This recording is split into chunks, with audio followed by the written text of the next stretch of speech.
ritmo de la guerra y el rumbo de la guerra fue la Revolución Rusa. La guerra también se había extendido hacia el este, porque Alemania y Rusia habían entrado en la guerra en posiciones contrapuestas, y Rusia había perdido varias batallas y no estaba en condiciones de combatir. Las posibilidades de Rusia de resistir una confrontación armada con Alemania eran muy precarias. El ejército del zar era un ejército disperso, desmoralizado, mal armado, mal nutrido, que no tenía voluntad de lucha y que no estaba en condiciones de hacer frente a las tropas germanas.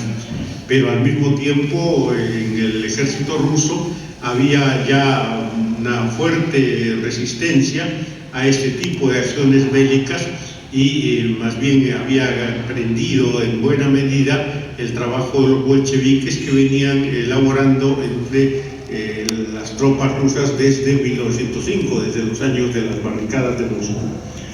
De todos modos, la Revolución Rusa, como vamos a ver después, juega un papel importante porque se produce en su primera parte en febrero del 17, y esto hace que los propios alemanes piensen dos veces antes de continuar la guerra con Alemania, con Rusia, y luego piensen cómo van a actuar en función del régimen frente a los bolcheviques, si van a suscribir la paz o no, paz que finalmente es suscrita en marzo de 1918.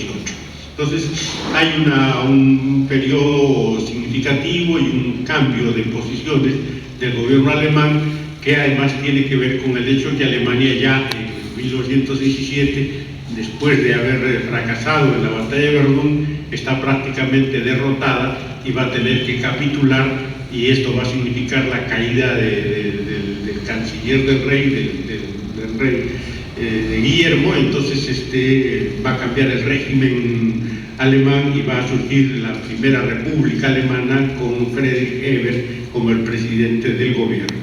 Entonces, la Revolución Rusa cambia el desarrollo de los acontecimientos. ¿Cuáles fueron los escenarios nuevos o los factores que influyeron como novedades en la Primera Guerra Mundial?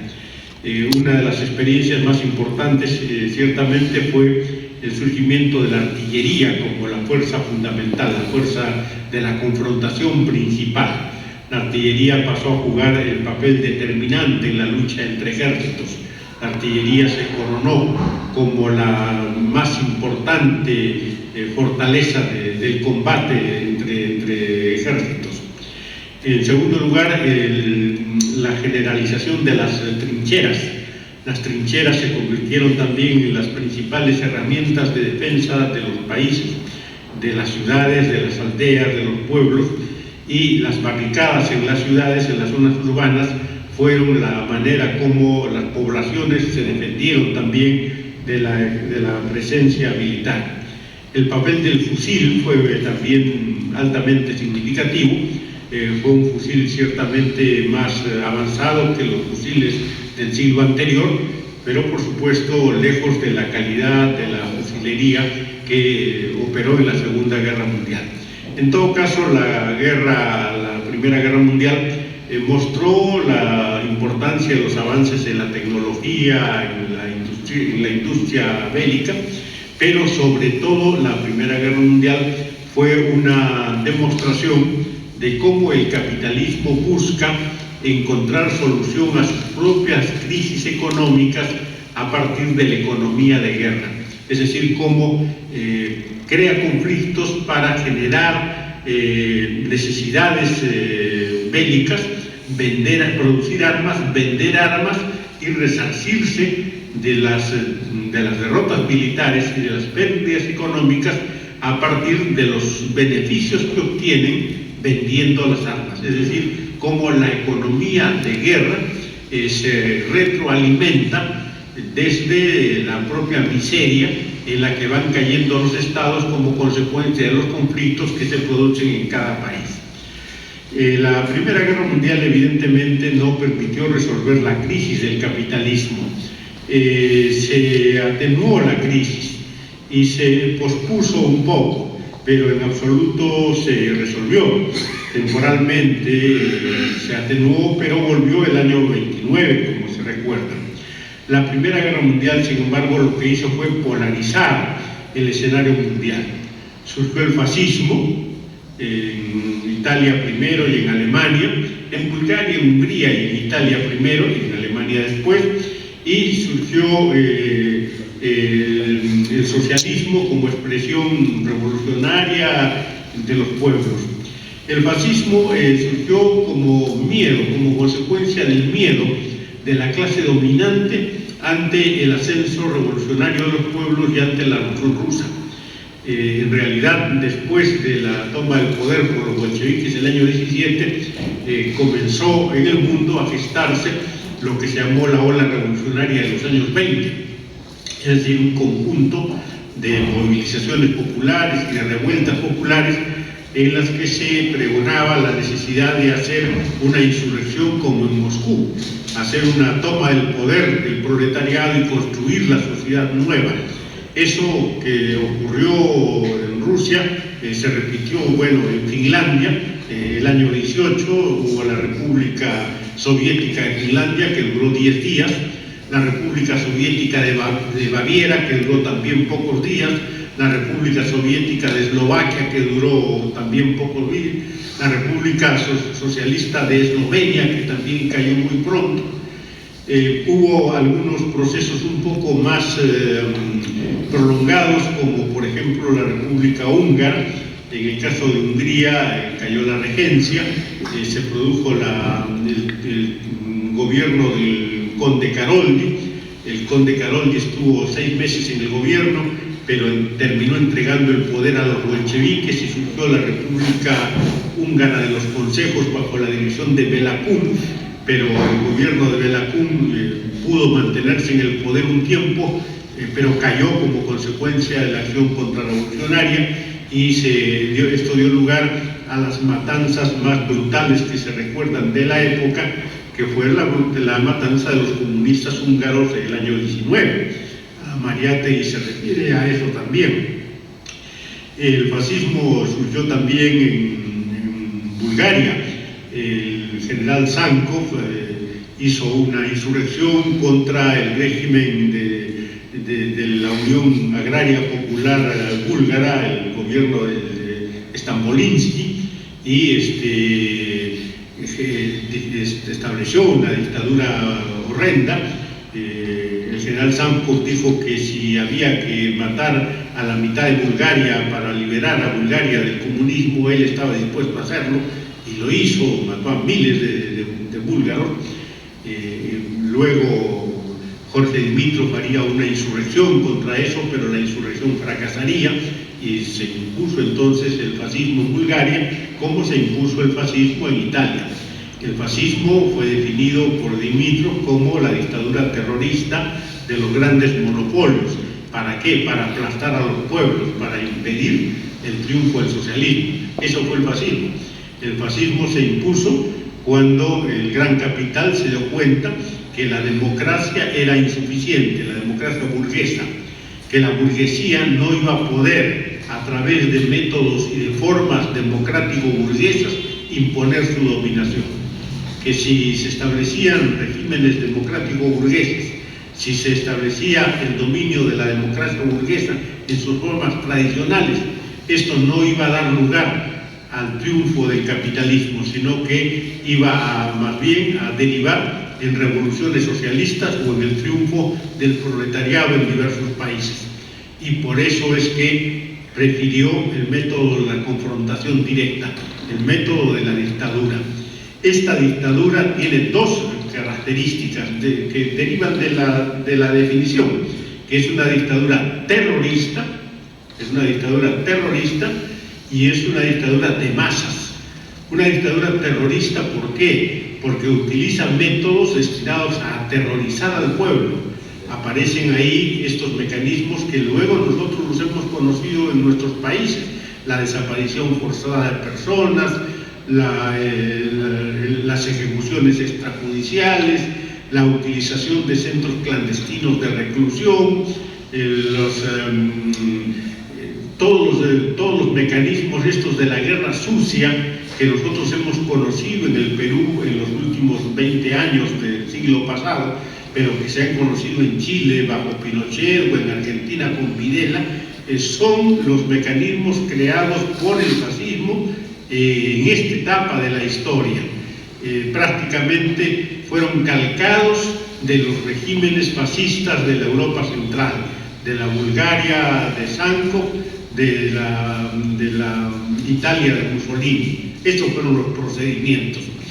Es una dictadura terrorista, pero es una dictadura de masas. ¿Por qué? Porque no es una dictadura hecha solo a partir de un aparato del Estado. No era un ejército fascista el que reprimía solamente, sino que ese ejército había logrado ganar a una parte significativa de la población a la que logró organizar contra los trabajadores y contra los pueblos, contra la clase obrera en particular. Y este sector que fue ganado por el fascismo es lo que se conoció como el nombre del lumpen del proletariado. El lumpen del proletariado eran los miserables de la sociedad, los desempleados, los mendigos, los menesterosos, aquellos que no tenían ningún oficio, los delincuentes comunes que eran reclutados por los organismos del Estado y eran organizados por los organismos del Estado para ser convertidos en grupos delictivos, pero contra los trabajadores y contra los sindicatos. Es decir, se les organizaba y se les decía, bueno, ustedes quieren matar, bueno, maten, pero maten a estos dirigentes sindicales, a estos dirigentes comunistas, a estos líderes revolucionarios. Ustedes quieren secuestrar, quieren violar, quieren robar, hagan eso, pero contra estas personas y contra estas organizaciones y contra estas fuerzas. Nosotros les damos protección y amparo. Y efectivamente les daban protección y amparo, y de ese modo se generalizó la acción terrorista contra los trabajadores. Y el discurso estaba orientado a descalificar a la clase obrera, diciendo que la clase obrera era la responsable de la crisis de la sociedad europea, porque la clase obrera era una clase privilegiada. Los trabajadores tenían convenios salariales, tenían aumentos de salarios, tenían pliegos de reclamos, tenían condiciones de trabajo, tenían un puesto estable, tenían seguridad social, tenían beneficios que los otros hombres del pueblo, estos desocupados, harapientos, miserables, no tenían. Entonces, frente a esos privilegiados trabajadores, estos miserables harapientos debían ser organizados para arrebatarles estos privilegios, para castigarlos por tener esos privilegios y construir una sociedad organizada de otra manera, de la manera fascista. Ese fue el discurso de Mussolini.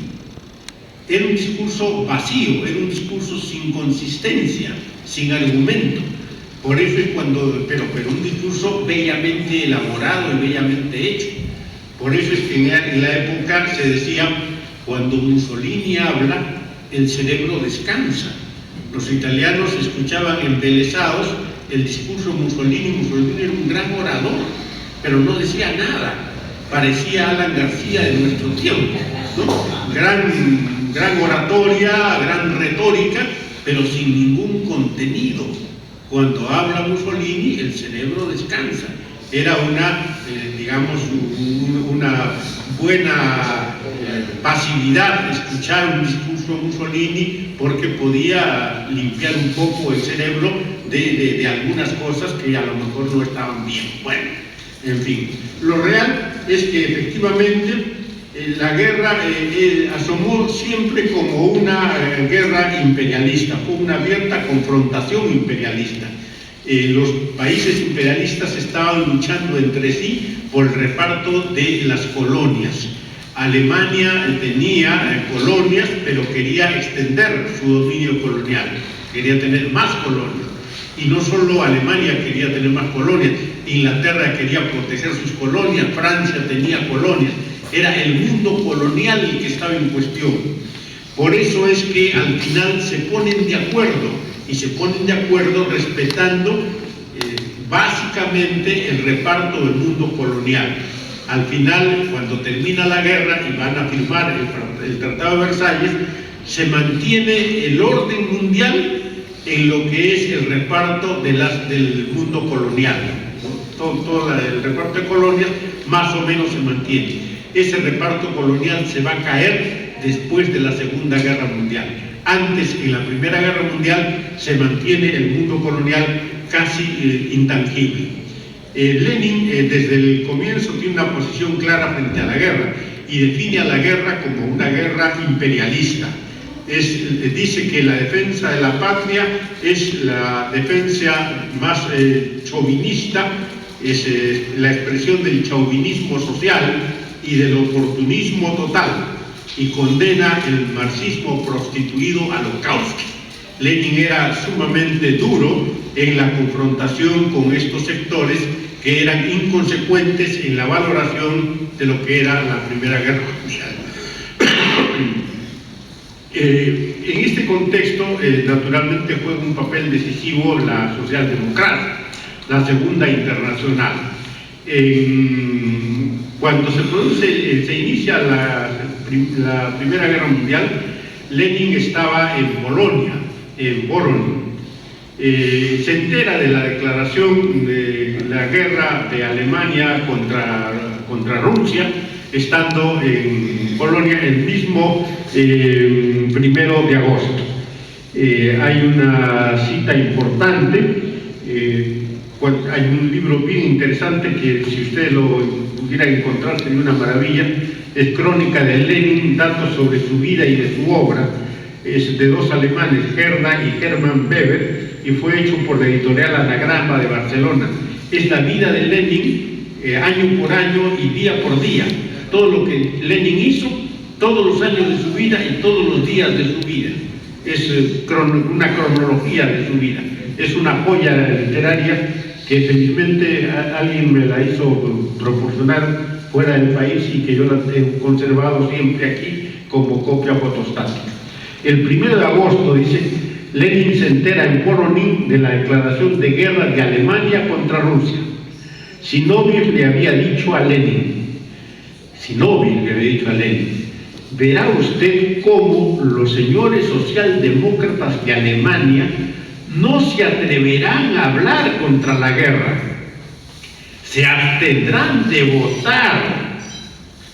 Lenin le contestó, no, a pesar de todo, no son tan canallas, ciertamente no lucharán contra la guerra, pero votarán en contra, para que la clase obrera no se alce contra ellos. Aquí Lenin va a ver varias cosas interesantes, porque el tema de la guerra, del inicio de la guerra, plantea diversas alternativas. El primero es, se produce la guerra, ¿están a favor o en contra de la guerra? Podemos estar unos a favor, otros en contra. Bueno, se trata de que nosotros participemos en la guerra, vamos a declarar la guerra a otro Estado. Bueno, ¿qué decidimos? ¿Entramos a la guerra o no entramos a la guerra?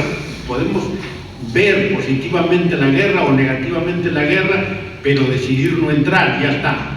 Pero lo otro, lo tercero, es cómo vemos el tema de los créditos de guerra, cómo habilitamos partidas y presupuestos para la guerra. Entonces, la socialdemocracia tenía que definirse frente a esas alternativas. Lenin se entera el 5 de agosto, Lenin se entera de la aprobación unánime de los créditos de guerra por parte de la fracción de la socialdemocracia alemana en el Reichstag, en el Parlamento alemán. Cuando Zinoviev le entrega el ejemplar de Vorwärts, el periódico de la socialdemocracia alemana, que reproduce la noticia, Lenin se niega al principio a concederle crédito. Esto es imposible, dice. Seguramente se trata de un número falsificado de Vorwärts. Esa miserable burguesía alemana le habrá publicado para obligarlos así a traicionar a la internacional. O sea, Lenin hasta el fin tiene la esperanza que la socialdemocracia alemana no vote los créditos de guerra. Y es que el tema estaba planteado. Se declara la guerra el 1 de agosto, el tema es, ¿entramos o no a la guerra? Porque se declaró. La socialdemocracia finalmente el 2 de agosto está de acuerdo y dice ya vamos a aprobar la declaración de la guerra, pues la declaración de la guerra la hace el gobierno, pero quien confirma la declaración de la guerra es el Parlamento. Entonces en el Parlamento la socialdemocracia acuerda votar a favor de la guerra. Lenin había previsto que podían votar a favor de la guerra, pero hasta ahí nomás. El tercer tema era, bueno, vamos a votar los créditos de guerra, porque los créditos de guerra eran las partidas para financiar la matanza de los otros pueblos. Y entonces ahí se discute el tema. Es en esa circunstancia cuando ocurre el discurso famoso del viejo Bebel.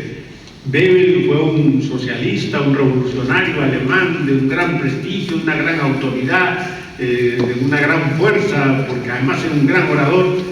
Y Bebel había hablado y fustigado a la burguesía alemana y a los monopolios germanos, y había defendido los intereses de la clase obrera alemana, internacional. Era una figura emblemática del movimiento revolucionario. Y cuando se discuten los créditos de guerra, de pronto Bebel hace un discurso donde justifica la guerra y donde llama al pueblo, al parlamento alemán, a aprobar los créditos de guerra.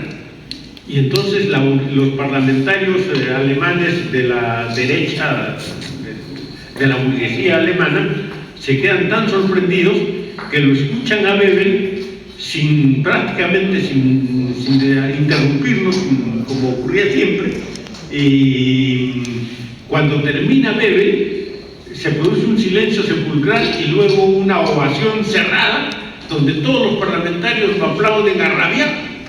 Y el viejo Bebel se mece las barbas y dice: ¿qué barbaridad habrás dicho, viejo Bebel, para que estos perros te aplaudan? Él se da cuenta que tiene que haber dicho una barbaridad para que lo aplaudan. Y efectivamente él se va a rectificar, pero se va a rectificar después de haber votado los créditos de guerra. Y ese es un drama que confrontan los parlamentarios de la socialdemocracia en todos los países europeos, porque en todos se presenta el fenómeno ese. Nosotros somos franceses, la patria está en peligro, los alemanes nos han atacado, han ocupado, qué sé yo, Alsacia y Lorena, nos quieren arrebatar territorio nacional, tenemos que defender la patria. Los revolucionarios belgas dicen: los alemanes han entrado a Bélgica, tenemos que defender la patria. Y los italianos dicen: tenemos que salir adelante a luchar por los intereses de la patria. Y los serbios también tienen que defender la patria. Entonces todos salen a defender la patria. Y en el caso de Rusia, la socialdemocracia también tiene el mismo problema, porque el zarismo les exige a los socialdemócratas rusos que salgan a defender la patria, porque la patria está en peligro. Entonces el tema es ese. Los socialdemócratas, ¿qué hacen? ¿Van a salir a defender la patria o van a denunciar, como Lenin denuncia, que ese cuento de la patria es un contrabando inmenso, porque la patria no es la patria. La patria es una frase que se utiliza para esconder y para engañar una política de rapiña, una política de muerte y una política de destrucción. Lenin presenta en Lausana, en Suiza, su artículo famoso El proletariado y la guerra, donde afirma que la postura frente a la guerra, esto fue el 14 de octubre del año 14, la postura frente a la guerra debía partir de la situación real, y que la guerra actual era una guerra imperialista, habiendo pasado ya la época de las guerras nacionales. Remite a las tesis de Marx de que el proletariado no tiene patria. Lenin alaba a Martov, precisamente porque mis diferencias con Martov fueron tantas y tan fuertes, debo afirmar que este escritor está haciendo ahora precisamente lo que todo socialdemócrata debe hacer: critica a su propio gobierno. Efectivamente, Martov en Rusia, que el mismo Martov que se había enfrentado a Lenin en el Congreso de 1903, cuando se produce la guerra en Rusia, critica al gobierno del zar por haber entrado a la guerra y dice que el gobierno del zar está queriendo entrar a la guerra para movilizar a las fuerzas nacionales con un criterio patriotero y revestir con nacionalismo extremo las posiciones en defensa del zarismo. Esa posición de Martov es saludada por Lenin como una posición correcta. Y Lenin señala que esa misma posición debe ser asumida por la socialdemocracia en todos los países, y llama Lenin a todos los socialdemócratas a votar en contra de los créditos de guerra. Y lo real es que en el único país donde la socialdemocracia vota en contra de los créditos de guerra es en el Parlamento ruso, porque en todos los otros países la socialdemocracia vota a favor de los créditos de guerra en sus propios países. Eso es lo que se produce, eso es lo que produce la quiebra de la socialdemocracia. La socialdemocracia se escinde a partir de ahí. El 1 de noviembre, dice, 1 de noviembre de 1914, después de un año de interrupción, reaparece bajo la dirección de Lenin el socialdemócrata número 33, con los artículos de Lenin: la guerra y la socialdemocracia, situación y tareas de la Internacional Socialista. En este último artículo dice: la Segunda Internacional ha muerto, vencida por el oportunismo.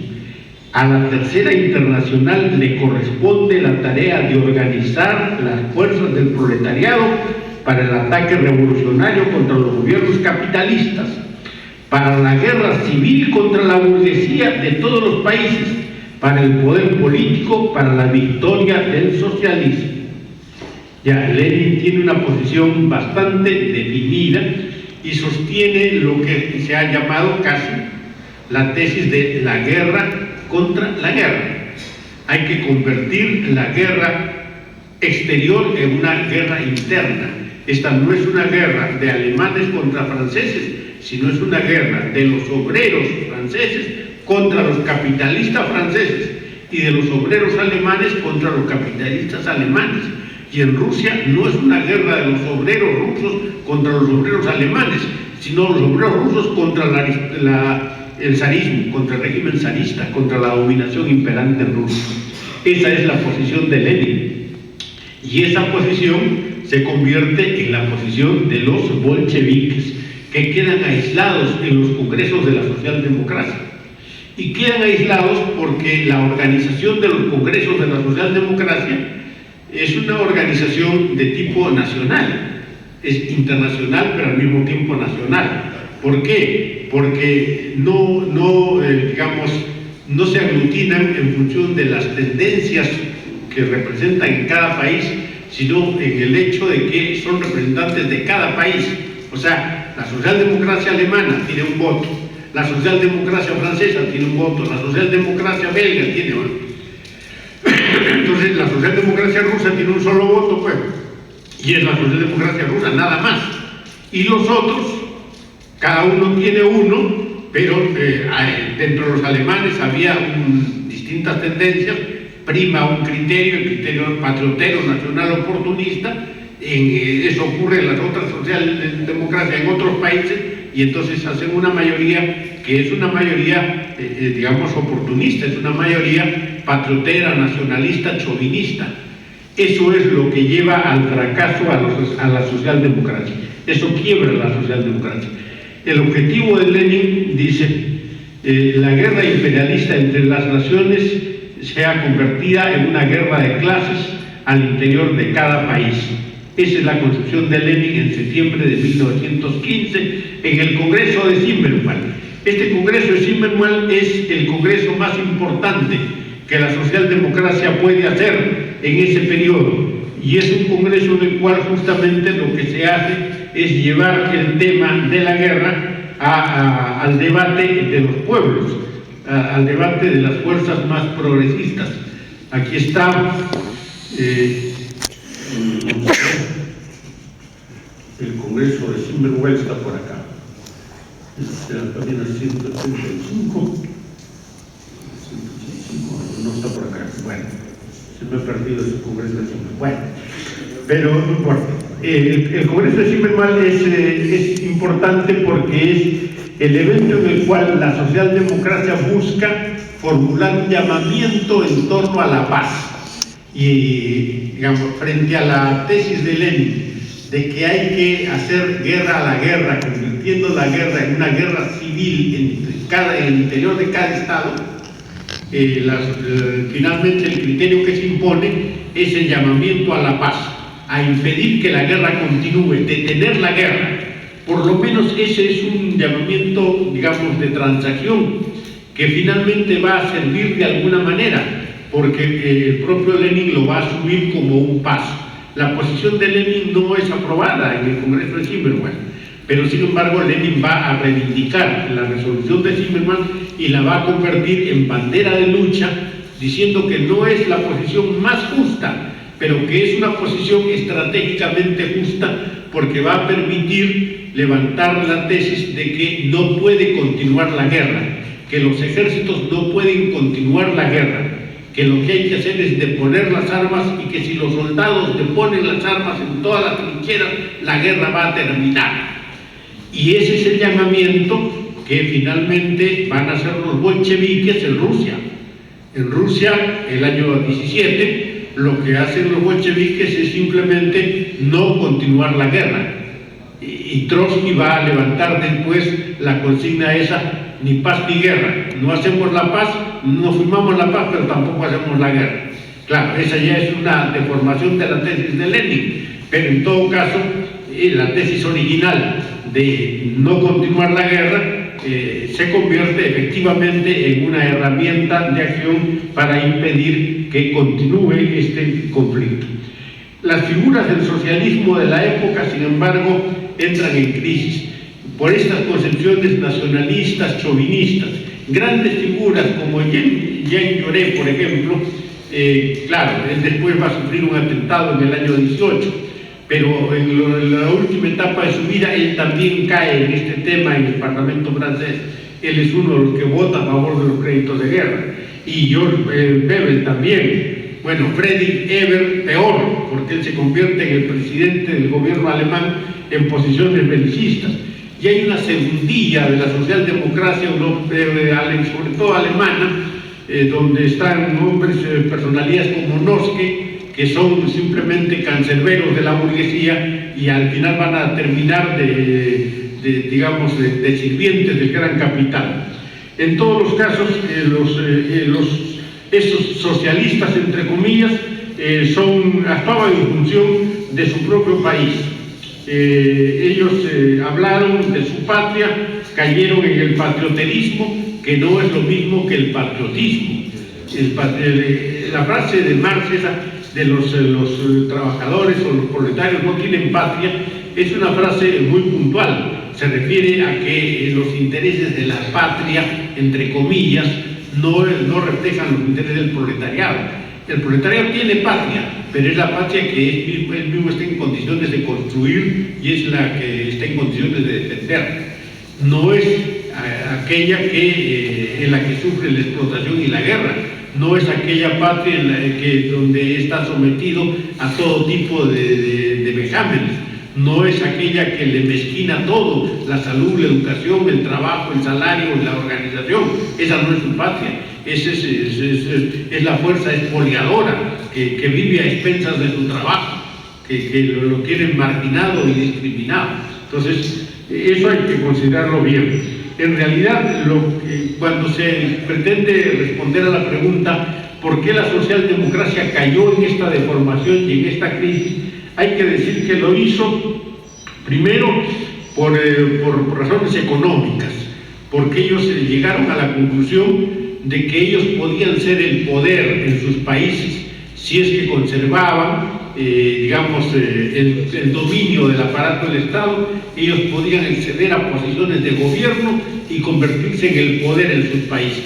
Eso era digamos, una opción que ellos tenían y que eso podía convertirlos a ellos en la fuerza dominante, en la clase dominante. En segundo lugar, porque llegó a ellos la concepción reformista. Nosotros desde el poder podemos hacer algunas reformas, podemos hacer algunos cambios, podemos mejorar algunas cosas. No necesitamos una revolución para mejorar la situación de los trabajadores. Podemos poco a poco ir cambiando la situación de los trabajadores. A través de reformas podemos ir aliviando la situación de los pueblos. Y entonces es mejor que hagamos eso a través de los cambios, a través de las reformas y no a través de una revolución que es un fenómeno sangriento, truculento, violento. Es mejor no utilizar ese camino. Y naturalmente ahí un tercer factor es el oportunismo. La idea de, bueno, ahora estamos en el poder, ahora estamos en posibilidades, no hay que perder esta ocasión. En el fondo eran tres elementos derivados de una misma raíz: el miedo de clase. La socialdemocracia lo que tuvo fue miedo de clase, miedo de asumir su rol revolucionario y transformar revolucionariamente a la sociedad. Y entonces, frente al reto de hacerlo, prefirieron solamente limitarse a hacer algunas reformas destinadas de alguna manera a embellecer el capitalismo. La respuesta a esta posición oportunista y miedosa de la socialdemocracia fue la posición de Lenin, la posición de la Revolución Rusa. Para entender la figura de Lenin, bueno, yo primero tendría que decir que la figura de Lenin es una figura gigantesca, excepcional, que hay que reivindicarla en toda su dimensión y hay que siempre tenerla como una figura emblemática de cualquier movimiento revolucionario. De verdad que si ustedes se dedican a estudiar a Lenin, a conocer a Lenin, a saber lo que Lenin pensaba, lo que Lenin hacía, lo que Lenin escribía, lo que Lenin pensaba y la forma como actuaba, de una manera constante y permanente, van a encontrar un mundo de experiencias y un mundo de realidades. Y van a darse cuenta por qué Lenin es una figura detestada por la gran burguesía y por el enemigo de clase. Porque finalmente, ahora mismo los propios estudiosos de la historia y del movimiento dicen, bueno, pues efectivamente no se puede negar, Marx fue un economista importante, fue un gran estudioso de la realidad, un filósofo notable, etcétera, ¿no? Un gran pensador. Pero Lenin no, Lenin era un radical, Lenin era violento, no, Lenin no. Y hay quienes en el marxismo mismo dicen, ¿no? Incluso en la izquierda dicen, yo soy marxista, pero no leninista, no, Lenin es otra cosa. Y es que efectivamente, pues, Marx es un poco presentado, falsamente, presentado como el teórico del movimiento. Eso es falso porque Marx no era solo teórico del movimiento, fue un práctico del movimiento también. Pero bueno, presentado como el teórico del movimiento. Y en cambio Lenin es presentado como el práctico del movimiento, como el que hizo la revolución. Y hay que ver que Lenin es el teórico y el práctico de la revolución. Y hay que estudiar a Lenin, digamos, de una manera escrupulosa en las siguientes etapas de su vida. Lenin, 1903, en el Congreso del Partido Obrero Socialdemócrata Ruso, en la polémica con Marto. Lenin, 1905, las barricadas de Moscú. No olviden ustedes que en 1905 se toman las armas. Algunos revolucionarios dicen, no debieron tomarse las armas, fue una acción prematura. Y Lenin dice, cobardes.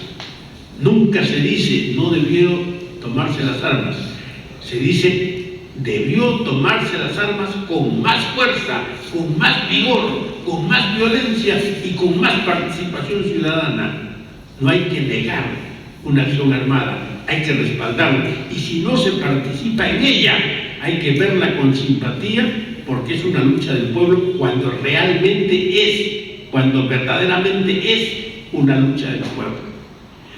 Trotsky en esa época era el presidente del Soviet de Petrogrado y era decisiva la actitud que el Soviet de Petrogrado tuviera frente a las barricadas de Moscú. Y Trotsky está en contra de que el Soviet de Petrogrado apoye a las barricadas de Moscú. Trotsky dice, es prematura la insurrección, no estoy de acuerdo y no participamos, no apoyamos la insurrección. Ahí se inicia, como en 1903 se había iniciado la polémica histórica con Marto, en 1905 se inicia la polémica histórica entre Lenin y Trotsky. Una tercera etapa importante de Trotsky es Lenin 1908, la lucha contra los ortovistas, contra Bogdansky y los ortovistas. Los ortovistas eran los comunistas de izquierda.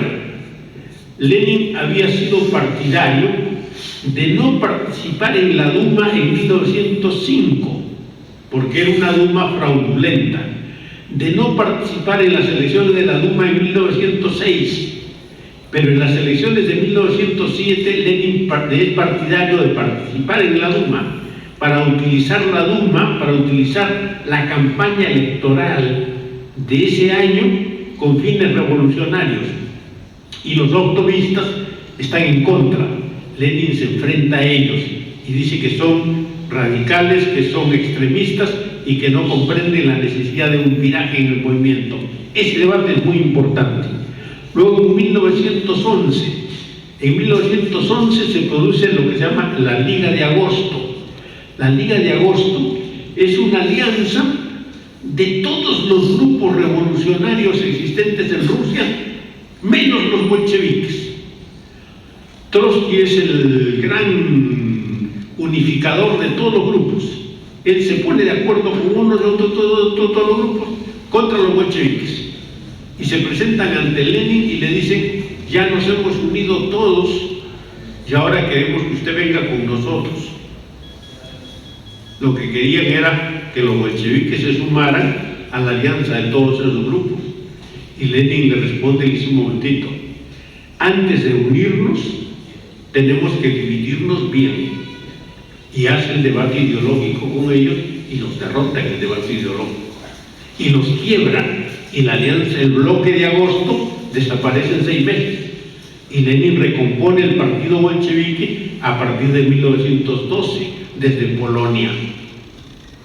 Entonces, Lenin en Polonia en 1912 es muy importante. Lenin en 1914, en Polonia, cuando comienza la Primera Guerra Mundial. En 1916, cuando escribe El imperialismo, fase superior del capitalismo. En 1917, en febrero del 17, cuando comienza la Revolución Rusa, Lenin está en Suiza. Y luego en abril va a llegar a Rusia. Y cuando llega a Rusia es recibido por la delegación oficial del gobierno de transición rusa, y Lenin no saluda a estos supuestos revolucionarios rusos, saluda a la multitud que lo había recepcionado y les dice que hay que marchar a la revolución socialista.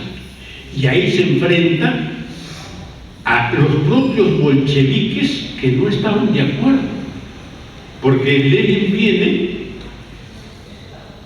a combatir al régimen de la socialdemocracia, al régimen de la democracia burguesa rusa, porque quiere el poder de los bolcheviques para llevar la revolución al socialismo, porque es consciente que el régimen de Kerensky no va a resolver los problemas del país y que piensa que hay que deponer a Kerensky para instalar un régimen de obreros y campesinos. Y los bolcheviques están divididos en varias tendencias. Los bolcheviques que están en prisión y que salen en prisión, que están en prisión cuando la revolución de febrero, entre esto estaba Stalin, ¿no? Salen de la prisión y sostienen la tesis de que, bueno, pues hay un cambio en Rusia, ahora estamos libres, hay democracia, hay que utilizar la democracia, podemos luchar en democracia y por lo tanto no debemos enfrentarnos al gobierno demoburgués. Hay que trabajar más bien cerca, al lado, próximos al gobierno contra la autocracia zarista para fortalecer la democracia burguesa y luego marchar al socialismo. Y Lenin dice, esos viejos bolcheviques se han dado cuenta que el problema no es ser viejos bolcheviques, sino bolcheviques renovados. Los bolcheviques también tenemos que renovarnos, y renovarnos significa pensar de una manera distinta a la forma tradicional, a lo que tradicionalmente hemos pensado. Aquí hay que levantar las banderas del partido. ¿Cuáles eran las banderas del partido? El programa del partido bolchevique. Eso hay que tenerlo siempre en la cabeza. El programa del partido bolchevique no es un programa de 4 páginas, de 25 puntos y de 38 ítems, como son los programas con los que suelen levantarse los grupos que hacen unidad en nuestro tiempo en este país. No, el programa del partido bolchevique era 4 puntos, nada más que 4 puntos: pan, paz, tierra y libertad. Y Lenin dice, el régimen de Kerensky no va a dar ni pan, ni paz, ni tierra, ni libertad. Entonces, ¿qué tenemos en común con él? Nada, nada. No va a dar pan porque no va a alimentar al pueblo. No va a dar paz porque va a continuar la guerra. No va a dar tierra porque no va a hacer la reforma agraria. No va a dar libertad porque va a mantener la opresión capitalista. Entonces no tenemos nada en común con ese régimen. Hay que cambiar ese régimen y lo que hay que hacer es la revolución socialista. Entonces, estudiar a Lenin en ese periodo es básico. Hay un libro que lo estuve buscando, lo he tratado de encontrar, lo tengo en algún lugar, que es también un libro clave, que son las actas del Comité Central del Partido Bolchevique entre febrero del 17 y marzo del 18. Yo también tengo ese libro. Es una edición cubana de los años 60, donde aparece las actas del Comité Central, de la reunión del Comité Central del Partido Bolchevique en esos meses, más o menos son 14 meses, 13 meses entre febrero del 17 hasta marzo del 18.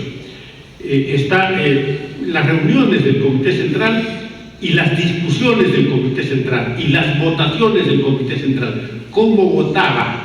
Leyendo ese libro uno se da cuenta cuál era la posición personal de cada uno de los miembros del Comité Central del Partido Bolchevique en cada uno de los temas. Se decía, por ejemplo, el problema de las nacionalidades, vamos a discutir. ¿Qué opina el camarada Stalin? Stalin dice, yo opino tal cosa. ¿Y qué opina Zinoviev? Zinoviev opina tal esto. ¿Y qué opina Cambio? Tal cosa. ¿Y qué le parece a Bukharin? Tal otra cosa ya. Votación. ¿No estén de acuerdo con la posición de Bukharin? Smilga y Uriski, ya está, listo. ¿No estén de acuerdo con la posición de Zinoviev? Tal y cual, ya está. Total, ¿qué moción se aprobó? Se aprobó la moción tal con 7 votos contra 4, ya está, listo. Esas son las actas de cada una de las sesiones.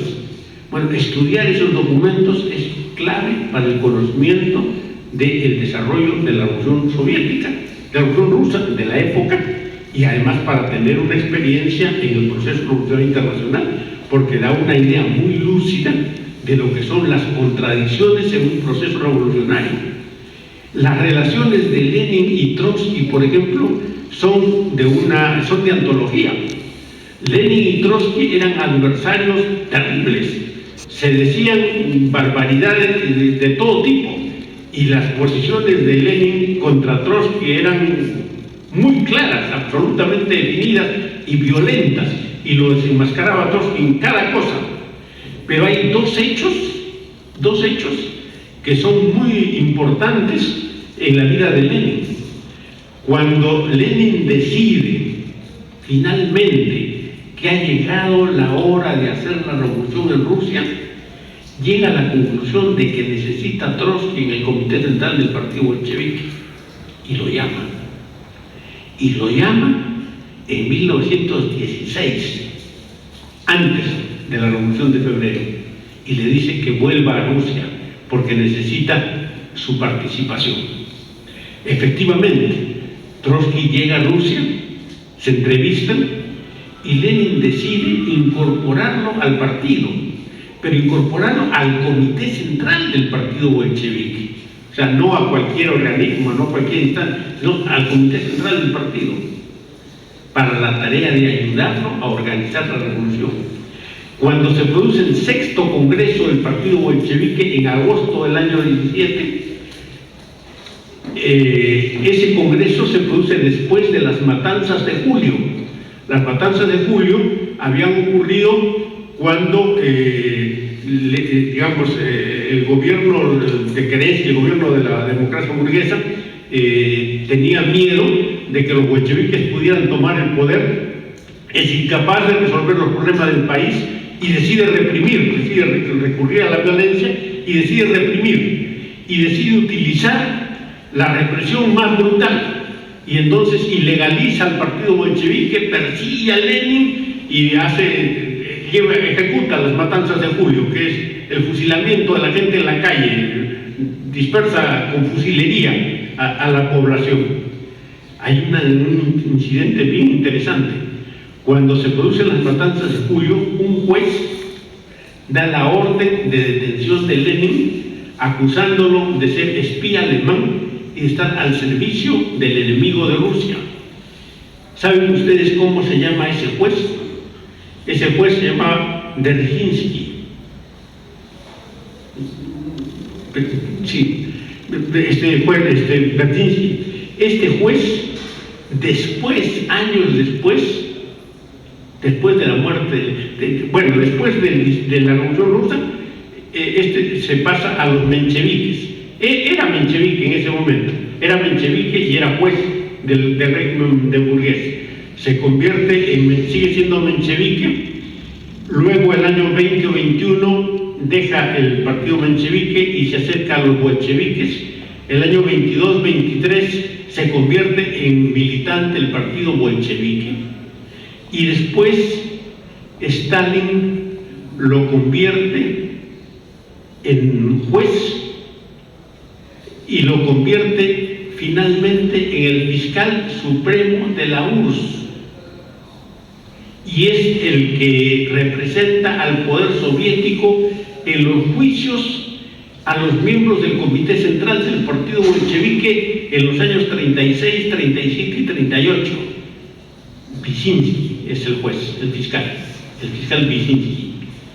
Es el fiscal que, como juez, ordenó la detención de Lenin por ser espía ruso, se convierte en el juez que condena a muerte a todos, a Bukharin, a Zinoviev, a Kamenev, a Rykov, a Piatakov, a Smilga, a todos los dirigentes del comité central del partido bolchevique que fueron acusados de traidores en esos procesos. Ese juez tiene a su cargo las acusaciones. Bueno, en ese contexto es que se realiza el 6º Congreso del Partido Bolchevique. A ese Congreso Lenin no puede asistir porque está prófugo, está clandestino. Tampoco Trotsky puede asistir porque está preso. Y Lenin da la instrucción de que se haga la elección del Comité Central y él entrega la nómina del Comité Central de los que deben ser elegidos como miembros del Comité Central, y son elegidos. La más alta votación, 133 votos, la obtiene Lenin. La segunda votación, 132 votos, lo tiene Zinoviev. La tercera votación, 131 votos, lo tiene Trotsky. Trotsky entra como el tercer miembro más votado del Comité Central del Partido Bolchevique. Y se convierte en miembro del Comité Central del Partido Bolchevique por 10 años, desde 1917 hasta 1927, en que es expulsado del Partido Bolchevique. Pero hay otro incidente importante. Hay un debate en el Comité Central del Partido sobre la industrialización. Y Lenin tiene tesis sobre industrialización que están recogidas en las obras completas, que eran tesis distintas a las de Trotsky. Y el Comité Central del Partido debía, en la conferencia del partido, debía discutir las dos posiciones, la posición de Trotsky y la posición de Lenin. Y Lenin estaba enfermo. Lenin no iba a poder participar en ese debate. Entonces Lenin lo llama a Trotsky y le dice: camarada Trotsky, yo tengo una posición que es distinta a la suya, como usted sabe, pero el Comité Central del Partido va a discutir la posición suya y la posición nuestra. Yo quiero pedirle una colaboración, quiero pedirle un favor, que usted, si quiere, lo acepta, y si no le parece, no está de acuerdo, dígamelo, no lo va a aceptar. Pero yo me parece que sería legítimo, creo que usted lo puede hacer mucho mejor que nadie. ¿De qué se trata?, le dice Trotsky. Como yo no voy a poder asistir, le ruego que usted exponga mi punto de vista. Usted sustente mi punto de vista. Después de que usted sustente mi punto de vista, sustente el suyo. Y que el Comité Central del Partido decida. Entonces Trotsky dice: bueno, ya. Y se va al pleno del Comité Central, y Trotsky muy caballerosamente dice: bueno, yo he recibido el encargo del camarada Lenin, él no puede venir, pero mi tarea, él me ha dado esta tarea, es exponer su posición, y su posición es esta. Yo no estoy de acuerdo con esa posición. Mi posición, distinta a la del camarada Lenin, es esta. Ustedes escogen. El Comité Central votó a favor de la ponencia de Lenin y rechazó la ponencia de Trotsky por abrumadora mayoría. O sea, Trotsky fundamentó tan bien las posiciones de Lenin que convenció al Comité Central de que Lenin tenía razón. O sea, el genio de Lenin era tan alto en relación a todo el promedio del Comité Central del Partido Bolchevique, que la Revolución Rusa no se hubiera podido producir sin una personalidad tan descollante como era Lenin en esa circunstancia. Eso es significativo cuando se analiza un tema que es fundamental: el papel de las masas y el de la personalidad en la historia. La revolución la hacen las masas, pero las masas, esas masas que hacen la revolución, producen las personalidades que son capaces de conducir esa revolución. Ese fenómeno de Lenin en Rusia en 1917 es el fenómeno que nosotros en América Latina podríamos decir es el fenómeno de Fidel en Cuba en 1953 y 1959. De cómo el pueblo cubano produce su propio Lenin y cómo genera su propia figura, cómo las masas populares son capaces de generar sus propios liderazgos. El líder no es aquel que ostenta un cargo. Lenin jamás fue nunca secretario general del partido. Fue secretario general del partido después de que, ni siquiera después de que triunfó la revolución, porque el cargo de secretario general del partido recién se creó en 1922 y no se creó para Lenin. No, Lenin no era el secretario general del Partido Comunista o el Partido Bolchevique. No, ese cargo se creó y se designó en ese cargo a Stalin. Y el cargo de secretario general no era el cargo del secretario general como se considera entre nosotros como el máximo dirigente del partido. No, el secretario general era el secretario de todos. O sea, había un secretario de difusión, había un secretario de asuntos económicos, había un secretario de tareas de organización, y todos ellos tenían un secretario, que es el secretario de todos, el secretario general, el que los ayudaba a todos a cumplir sus tareas. Stalin se dio maña para convertir ese cargo en el cargo del dirigente de todos. No era el dirigente de todos, no tenía que ser. Pero eso le generó la realidad, la circunstancia. Bueno, en el caso de Lenin nunca existió eso. Lenin nunca tuvo ese cargo, nunca fue secretario general del partido, nunca tuvo ninguna función dirigente. fue simplemente el líder de los bolcheviques, y su puesto de liderazgo se mantuvo por lo que hizo, no por lo que dijo solamente, por lo que hizo, por lo que dijo, por lo que pensó, por lo que se mantuvo como oposición, por la coherencia de su conducta y por la línea de trabajo, porque en Lenin se mantiene una línea muy clara de pensamiento, de acción, de comienzo a fin, y se entiende perfectamente esa línea si se analizan sus obras principales. Y esas obras principales son dos tácticas de 1903, quiénes son los enemigos del pueblo y cómo se combaten, un paso adelante, dos pasos atrás, el capitalismo a la fase superior del imperialismo, a la fase superior del capitalismo, el ultraizquierdismo, el revolucionarismo de izquierda, el infantilismo de izquierda, fase final del socialismo, ¿no? Y los escritos finales que están en sus obras completas. O sea, cogiendo las obras de Lenin se tiene una idea clara de lo que es el pensamiento de esta gran figura de la historia. Es muy importante estudiar el pensamiento de Lenin considerándolo como el representante, el exponente más lúcido del pensamiento revolucionario universal. Muchas gracias.